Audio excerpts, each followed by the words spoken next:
So thanks to the Korean car blog and some spy photos, we now get our first look at the uncovered interior of the upcoming Ioniq 3 all-electric, small, kind of crossover-ish car coming from Hyundai next year. Hyundai has also ditched some of the exterior body kind of camouflage, so we are getting an overall better look at the shape of the Ioniq 3. Now, unfortunately, the Ioniq 3 isn't coming to the US, at least for now, so this is going to be mostly a European car, a Korean car, but regardless, all of you who are in the US, this is going to be a sign of what to expect when the Ioniq 5 and the Ioniq 6 get redesigned in a couple of years. So let's start with the interior first. So here's the wide angle view from the interior of the car. The first thing you're going to notice is the big center touchscreen. So this is obviously copying Tesla, Ford, Polestar, all these automakers who have moved to a singular center display. Obviously, existing Ioniq cars, they all have two 12.3-inch screens, one for the driver, one for the infotainment screen. So they're completely moving away from that with the new Plios operating system, which you might have seen videos on YouTube already of it in the Kia PV5. It looks very similar to Tesla's software. I'm very excited to get to play with it in the near future, hopefully. But in the meantime, this is our first kind of look of what it's going to look like in an Ioniq. You can see they've completely ditched the driver display and turned it into a narrow little screen kind of in the eye line for the driver of the vehicle. If you've driven a Mustang Mach-E or maybe a Toyota BZ, this is kind of the same idea. So you have a small screen up top, kind of eliminates the need of having a head-up display. I know a lot of people love head-up displays, but based on kind of where this is positioned, I'm going to say that this is going to completely omit the head-up display for the Ioniq 3.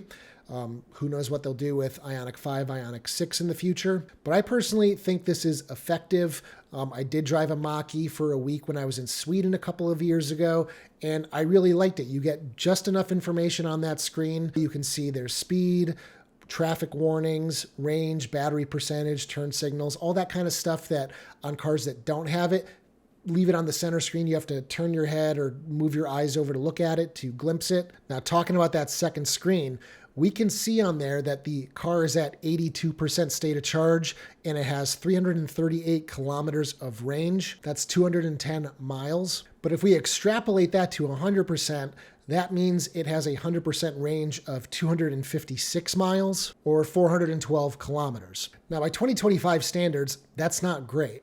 But we know nothing about this test car. This car could only be driven at high speeds, could have the heat blasting in. We don't really know, so I'm not going to say that means anything right now, but that is kind of what we are seeing right there. I can kind of make out on the screen that I think it says the total mileage on the car is 5,119 kilometers or 3,181 miles.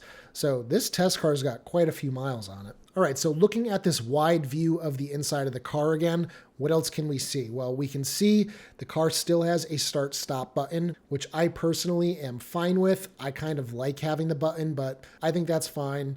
We can see this interior looks like it has cloth seats. This could be a lower trim model.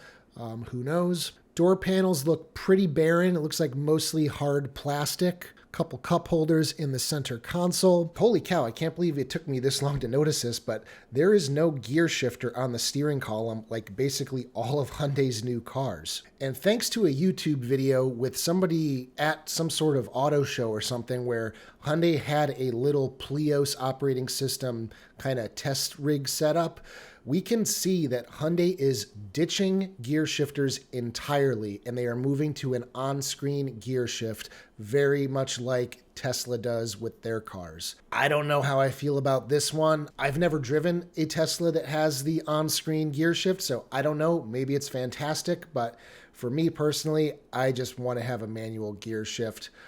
If it is like a Tesla Model 3, though, or a Tesla Model Y, you'll have redundant buttons overhead that you can press if you need to. But it looks like they're probably trying to cut costs and eliminate a few parts and some complexity and wiring and all the stuff that goes along with that. So you'll be shifting on screen with the Ioniq 3, it looks like. And I would imagine for all cars in their lineup in the future. So I do find it very interesting that they are taking this big leap forward, getting rid of the gear selector, but at the same time, they're leaving the start-stop button. You would think that if Hyundai's like taking this full Tesla approach and what other automakers are doing, they would just ditch both of them at the same time, but maybe they're just going to be testing the waters. And then probably the next big thing that we're looking at here is there are still plenty of buttons, not all the buttons that we're used to, but there's still some. And it looks like what Hyundai's doing now is they are switching to kind of Kia's take, which is having toggle switches. So you can see a couple for adjusting the temperature, fan speed, where air is being directed. And then the two switches on the outside are for heated and ventilated seats. Looks like we have a volume knob, a tuning knob, or for zooming on the map if you have that setting enabled. So I'm happy to see that we still have some climate buttons. Unfortunately, all the other buttons for navigation, for setup, for searching, all that stuff is going to be in that touchscreen. Again, some people don't mind that, some people hate it, but I personally like having buttons for things, so that's why I really like that. We can see below that we have vents for HVAC, and I'm guessing those knobs on the ends are for closing and turning off the airflow to that specific vent. Kind of remains unknown how you would adjust the direction. I would imagine maybe that same knob, it's kind of like a joystick or something. It does appear that the car has more or less the same steering wheel found in the Ioniq 9, and it does look like it has the same light up pixels across the airbag cover in the center. And then in the rest of the center console, in front of the cup holders, it looks like they have a bunch of diagnostic boxes plugged into different connectors throughout the car. So we can't really get a good look of what that looks like underneath there. But yeah, I think that's pretty much everything that we can kind of grasp from these photos. So let's take a look at the exterior of the Ioniq 3. Do you need a set of all-weather floor mats for your car? Then let me tell you about Liner X. Liner X designs and manufactures high-quality, laser-measured floor mats at a great price. They're made from TPE, which is a mixture of rubber and plastic, so they offer good traction and flexibility as well as strength when you need to remove them, so you're not going to dump their contents all over your floor. If you've owned floor mats from competitors, then you know that those are often made from a much harder material that tends to warp over time, but that doesn't happen with Liner X. They feature a simple and classy looking pattern with a lip around the entire edge so liquids won't spread and get on your floor. They also sell cargo liners as well as second row seat back cover mats. I've used them in my last 3 cars and they've held up admirably. You can check out their offerings on their website at linerx.com or Amazon through the links in the description below. So up until now, the spy photos of the Ioniq 3 have all been covered in really thick, heavy black camouflage, but now they've taken all that off. It's just kind of that weird Rorschach pattern stuff that they use on the exterior.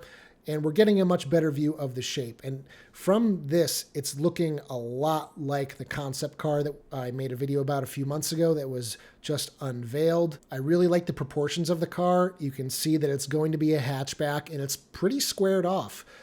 So you are going to have, I would imagine, a decent amount of cargo space in the trunk or the boot. Looking at it from the front, you can see those really narrow daytime running lights. We've got full-size mirrors on this car, so none of the digital side view mirror stuff that we never get in the US anyway. And something really interesting looking at it from the side. It looks like Hyundai is moving away from pop-out door handles. These kind of have a little opening in the bottom, similar to a lot of cars where you have a touchpad on the backside that you just kind of press and then the door releases. I think that's a good thing. It's going to keep costs lower. And I just think functionally, it's just easier to deal with and live with. You can see we've got that really prominent duckbill spoiler, which was like a clear yellow on the concept car. I doubt that's going to make it to production, but it does look really cool. And then we can see a very narrow pixelated brake light in the back. So that's about it. After seeing all these new pictures, I'm super jazzed about the upcoming Ioniq 3. I'm super bummed that this car isn't going to come to the US. I think the packaging here is great. I would imagine it'll probably come to the Canadian market, but they haven't really announced any details about when and where this car is going to specifically come out first. So let me know down in the comments section, what do you guys think of the Ioniq 3 after seeing all these new photos? So anyway, guys, if you liked today's video, give it a thumbs up. Check out my store at ioniqguy.com for all sorts of accessories for your Hyundai, Kia, or Genesis EVs. Consider becoming a channel member for as little as 99 cents per month. For $3 per month, you can gain early access to these videos as well as a 10% discount to my store. And as always, I will see you guys in the next one. Take care, everybody.